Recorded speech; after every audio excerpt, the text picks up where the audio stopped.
you know, throughout this journey, I started becoming this new person. I started creating this new person. People started seeing me as this amazing superhero. In the back of my mind, I knew the real story. And I was like, man, one day you have to really share it. I'm like, man, but do you have the courage? You know, like, it's great to live right here. I've established this. People think you're great. Just stay here. Don't go back. Let's not go back.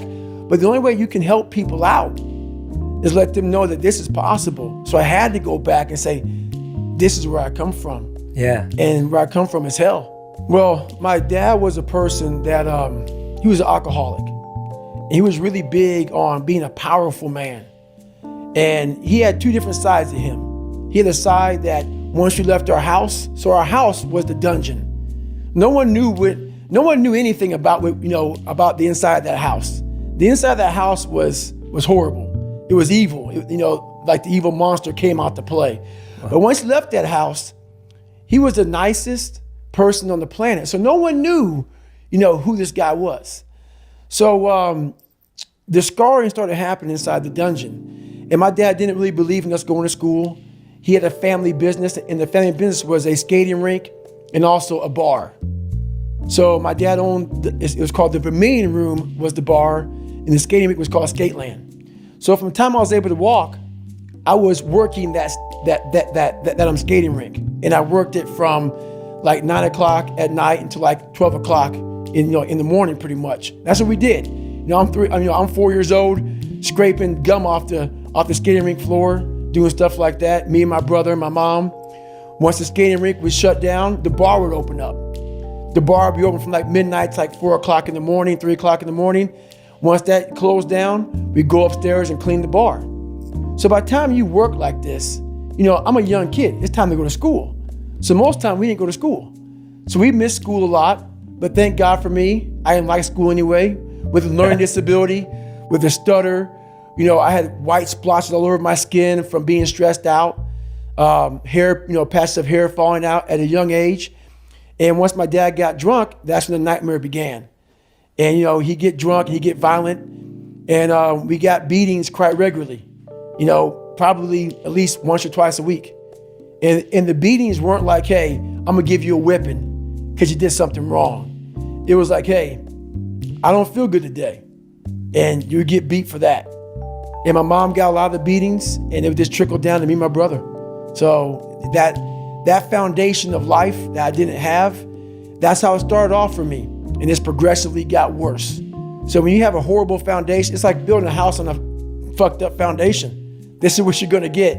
Any kind of earthquake or something happen, the house is gonna go down. Sometimes, it doesn't even take an earthquake. It takes a little windstorm. So that was me. I was just a little windstorm away from breaking. Yeah. All the time, a windstorm away from breaking, but no one knew it. I walked around like I was a pillar of strength at a young age. But that internal conversation you're having back here is this weak little kid, very afraid. And I think that's what makes the book very powerful, because I take you there. Yes. I take you to that spot of, I'm superhuman now, so you think. But a lot of people have a lot of problems that they can't overcome. And when I could never get over the hump, I kept on feeling like I was getting over the hump. And then one little windstorm, small little windstorm would come by and push me back to scratch. It's like, why am I not, I'm learning how to read now. I was a junior in high school and couldn't read that well, a fourth grade reading level, because I would cheat on everything. And I learned how to read, I learned how to write. I taught myself all these things, all these disciplines. But whenever the first real big challenge would come, that little windstorm would push me back in the hole. And I realized, man, I'm fixing stuff on a surface level. I'm all surface, man. I'm not going deep into the cellar of my mind and fixing the foundation of my soul. My soul is broken. But I knew I could fix it, but I was afraid to go back. I was afraid to face the demons of my life, because you start lying. You want anybody knowing this shit about you. So you start lying about who you're not and start creating a person about who you want to be, but it's not who you are. So that's when I started realizing, man, I'm never going to get over the hurdle. I'm always going to live on a surface level until I go deep into the sewer of my mind to figure out and face all of these different demons. That's hard. It's hard. We all like social media. We all like everybody to see us for who we want to be. That's why we post beautiful things about us. That's not going to fix you. So I realized that, and that's when I started going back. So I was about 24 years old, and I went from 175 to almost 300 pounds. And that's when I sat down on my couch and realized we got to go back. And it started with me going back to my father. So we left when I was 8 years old. We went to a small town in Brazil, Indiana. There's about 5 to 10 black families in a town of 8,000 to 10,000 people. And there was a big hub of Klansmen that lived in Center Point, Indiana. And I talk about that in the book. So the Klan marched on the 4th of July parade in 1995 in Indiana. So when you come from a messed up foundation like I did in Buffalo, New York, where my dad beat me senseless, and now I have that messed up foundation, and now I'm here being the only black person. I call it the only in my book, being the only black person. My mom's working 3 jobs. We're living in a $7 a month place. She's never at home. So it's not like I had some mentors coming in to help me. You know, they were trying to put me in these different group places for like having some shrink talk to me and these 8, 9 kids, and one kid setting his house on fire, another kid's peeing in the trash can, another kid had a helmet on, banging his head up against the wall. And I'm looking at this at 8 years old. You know, and I'm gonna get back to your question that you asked me, but these are the things I had to go back and relive. You know, I'm 24 years old now, and I have to go back to all these things that no one knew about me in this group place where I'm in this place where these people are crazy and they think I'm crazy. And I'm looking at them thinking, I'm not crazy.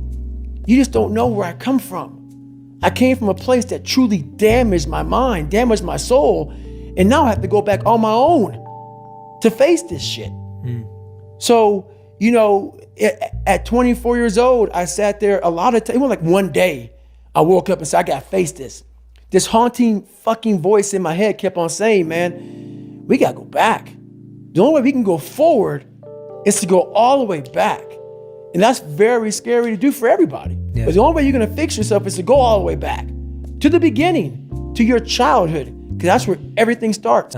All of us, everybody thinks this, my God, like my marriage is messed up. This is messed up. You have to go back to fix all your problems. It all starts from the root, man. That's it. Yeah.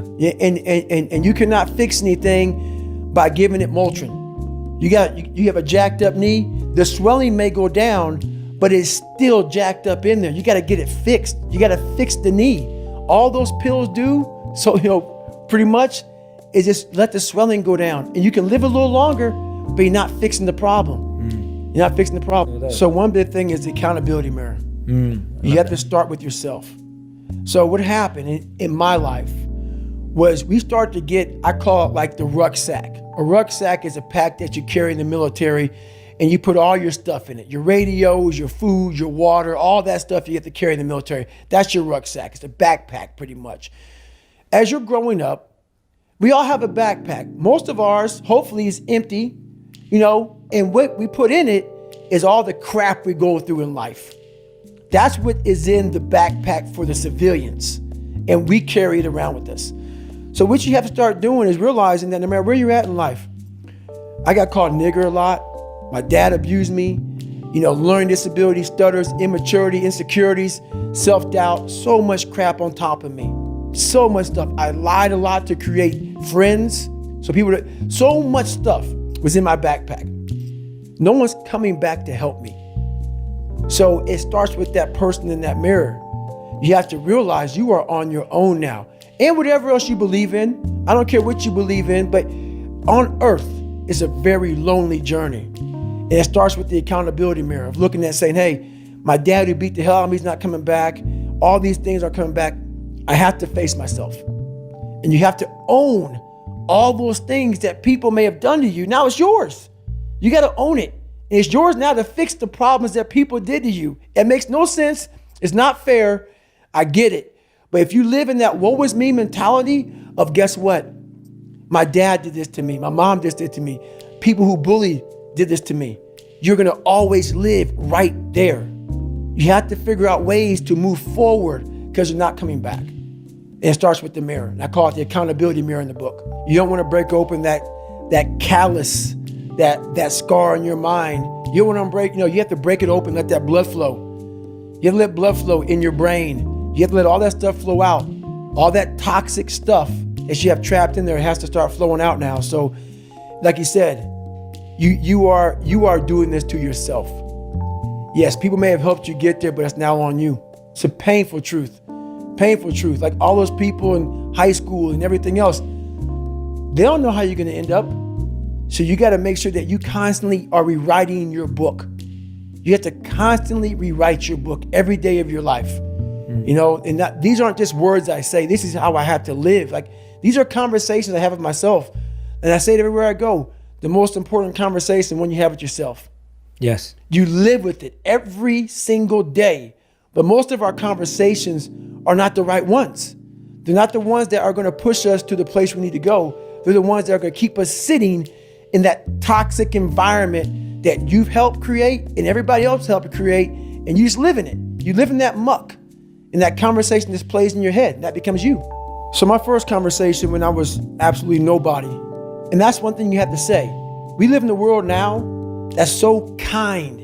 We find the kind way around everything. Like, if you don't look good, I have to find a kind way of saying, I don't like your shirt. Right. That's not the approach. If that's the approach you're looking for, that book is not for you. Can't Hurt Me is not for you. The approach you have to take, at least I took, you take whatever approach you want. The conversation had to be a real, honest conversation in the accountability mirror of, guess what? I was fat. Don't find a kind word to say that, you know what? I've gained some weight. No, you're fat. When I couldn't read, not like, hey, you have a learning disability. No, I cannot read. I have a 4th grade reading level. I'm struggling. And sometimes I call myself stupid, not in a way to put myself down. So don't take it like, my God, those are so hurtful. Yeah, they're hurtful, dishonest. The conversation has to become an honest conversation of where you're at mentally. Where am I at mentally? I look like shit. I feel like shit. I'm falling behind in school. I'm lazy. My house is a mess. You have to look at what it is and call it what it is. Don't find words to make yourself feel better, because so we hang around people that make us feel better, that tell us what we want to hear, not what we need to hear. And so we stay away from those people. And we stay away from those people, like our internal dialogue becomes that kind, it's okay. It's not okay. So that's where it starts. It starts with that accountability of, it's not okay anymore. This can no longer be okay. And calling yourself out for exactly what you are and exactly how you need to fix it. That's where it starts. Nothing gets solved by that, man. Nothing.